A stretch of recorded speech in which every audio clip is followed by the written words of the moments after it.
Good morning, everyone, and thank you to the young people, the young presidents, for inviting me to be a part of their dialogue. I would like to start my statement by picking up from the second last sentence of my last social media post. It's a statement from our national anthem. May we dwell in unity, peace, and liberty. Unity is what these 47 presidents of county student associations representing 100,000 plus young people from our TVETs, colleges, and universities have demonstrated today by coming together. What is unique about these groups is that they have created systems and structures that combine national and county governments, all the way from having ward reps, constituency reps, cabinet secretaries, and these presidents. They are challenging themselves to understand how leadership and governance works, because in the next few years, they are the next MPs, the next CEOs, the next founders of organizations. Each one of these young people has put behind their own individual ambitions and desires to combat challenges facing their counties, such as quality education, arts, sports and talent promotion, mentorship, and the like. They are organized and have come together with one accord, in common bond, united. I know this because I have interacted and worked with some of you for the past year or so, and I'm very proud of your achievements thus far. Peace is something that has been far from us in recent days. It is something that we are praying for and leading the front in attaining as young people. This is why we stand against the particular protests that have shown no leadership from young people, but rather a push from dark forces to create chaos in a country that we so love. Looted businesses and many days of operation lost for profit-making organizations and community-oriented companies are so disheartening.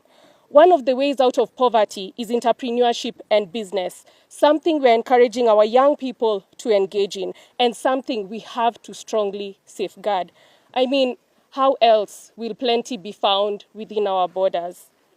Liberty is our expression of freedom. We have freely used our voices and platforms to be a part of current affairs.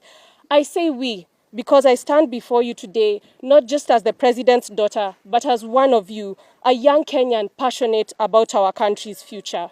I hear your voices, I understand your concerns. The challenges we face as a generation are real and pressing. From unemployment to the rising cost of living, we are all feeling the impact of our current economic situation. I want you to know that your engagement in our nation's affairs is not just welcome, but essential. They all contribute to the vibrant democracy we are building together. At the same time, I urge us all to consider the complexities of governance. Solutions that seem simple often have far-reaching consequences we might not immediately see. This doesn't mean we should stop pushing for change, but that we should approach these issues with nuance and openness to dialogue.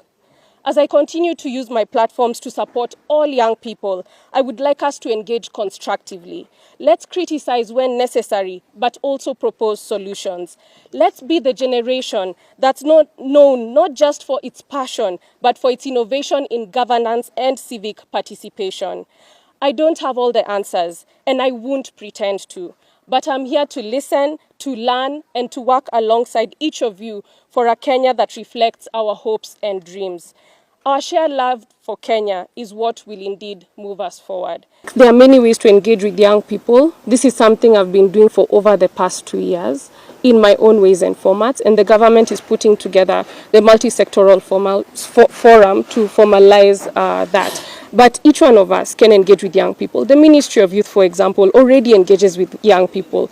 I throw a question back to you. Why aren't we already acknowledging those who are working with the young people, the various organizations, platforms such as the county associations? They've been working in the back end. Yes. And now is when things are coming to the front, that there are various people who've been pushing for young people. So this is not something new, and it's not a current phenomenon, but it's something that has already been happening. What we are saying as young people is we won't allow anybody to use our name to misalign us and to put us away from the right support that we need. Because for us to flourish as young people, we need support of the private sector, the public sector, the government, and that is why we have to stand behind our current government. What we are saying as young people is we won't allow anybody to use our name to misalign us and to put us away from the right support that we need. Because for us to flourish as young people, we need support of the private sector, the public sector, the government, and that is why we have to stand behind our current government.